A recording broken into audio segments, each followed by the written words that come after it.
पर मॉडल क्या होगा इसकी कोई रूपरेखा बजट में इंकित नहीं किया गया। 2 करोड़ का क्या हुआ?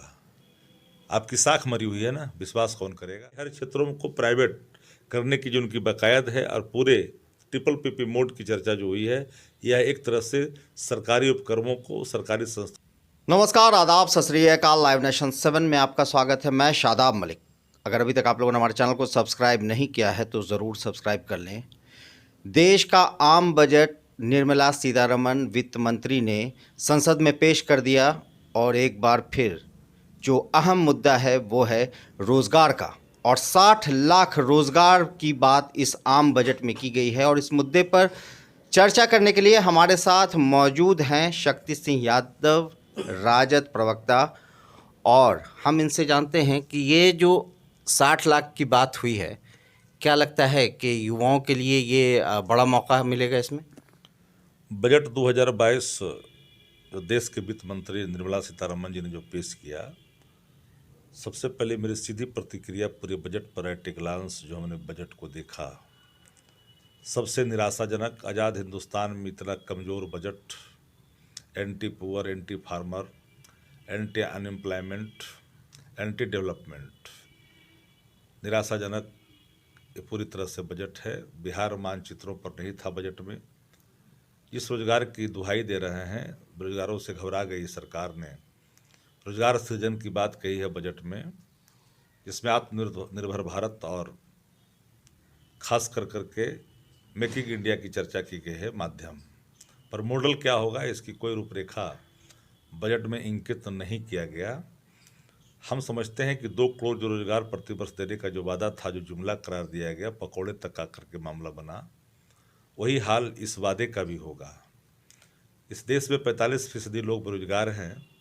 अब कल्पना करिए, 125 करोड़ से ज़्यादा वाली आबादी वाला देश, 60 लाख रोजगार का क्या है माने मतलब देश के मगर फिर भी 60 लाख तो कम से कम देने की बात हुई है। लेकिन बताएं तो किस टाइप का रोजगार? आत्मनिर्भर भारत की चर्चा की, बिहार की क्या स्थिति आत्मनिर्भर भारत के सवाल पर? कोई मॉडल क्या है ना, बात होती है आत्मनिर्भर भारत की। क्या हुआ? 2 करोड़ का क्या हुआ? आपकी साख मरी हुई है ना, विश्वास कौन करेगा? तो आपको क्या लगता है कि क्या हुआ? वो जुमला है, ये जुमला है, यह भी एक जुमला है। फिर एक बार झांसे में देने की कोशिश। 60 लाख भी जुमला है? बिल्कुल जुमला ही होगा। अब पूरी तरह से मान लीजिए, जो सरकारें 15% गृह विभाग में, रेलवे में नौकरियां आज भी खाली है, कैसे चल रहा है डिपार्टमेंट, उसकी चर्चा ना कर करके आत्मनिर्भर भारत और खास कर करके मेकिंग इंडिया पर जोर दे करके कहा गया है कि हम सृजित करेंगे रोजगार। कहाँ से करेंगे, उसका मॉडल क्या होगा?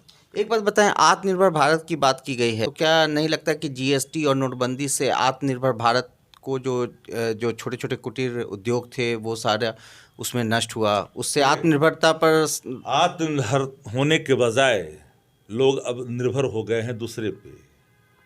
गरीबों का, मध्यम वर्गियों का, छोटे कारोबारियों का कोई ख्याल इस बजट में नहीं है। ये बजट पूंजीपतियों को ध्यान में रखकर बनाया गया है। डिजिटल इंडिया की बात इन्होंने की है। किसके लिए डिजिटल की बात कर रहे हैं? किसके लिए? आवाम के लिए, गांव के लिए, गांव डिजिटल हो।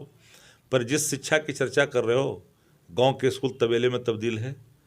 कोई क्वालिटी एजुकेशन नहीं, शिक्षक नहीं, जो खुद डिजिटल नहीं समझते हैं उन तक डिजिटल पहुंचाने का मतलब साफ है कि आप कहीं ना कहीं पूंजीपतियों को फाइबर बिछाने का एक मौका दे रहे हैं। उससे वेलफेयर जो कमिटमेंट वो टूटता हुआ दिखाई पड़ रहा है। तो कहीं ना कहीं हर क्षेत्रों को प्राइवेट करने की जो उनकी बाकायद है और पूरे ट्रिपल पीपी मोड की चर्चा जो हुई है, यह एक तरह से सरकारी उपक्रमों को, सरकारी संस्थाओं को बेचने की तैयारी है। सरकारी संस्थाओं को बेचने की तैयारी है, पूरी तरह से सरकारी संस्थाओं को बेचने की तैयारी है। और धीरे धीरे सब ये कहीं ना कहीं पूंजीपतियों को हवाले कर देंगे। और मैं कहता हूँ कि आज़ाद हिंदुस्तान में अगर किसी के नामों कंपनियों के बेचने का नया इतिहास कायम होगा तो 6 वर्षों में, 7 वर्षों में देश के प्रधानमंत्री आदरणीय नरेंद्र मोदी जी के नाम में जाएगा। तो शक्ति सिंह यादव का साफ कहना है कि ये प्राइवेटाइजेशन को बढ़ावा देने वाला बजट है और इस बजट में आम लोगों को कुछ नहीं मिला है। अब देखना है कि ये जो 40 लाख करोड़ का ये आम बजट है, क्या सच में आम लोगों के लिए नहीं है। बने रहे हमारे साथ, देखते रहे हमारा वीडियो। अगर आपको हमारा वीडियो पसंद आता है तो हमारे चैनल को ज़रूर सब्सक्राइब करें। फेसबुक के जरिए देख रहे हैं तो पेज लाइक करें, साथ ही ट्विटर हैंडल पर हमें फॉलो ज़रूर करें। धन्यवाद।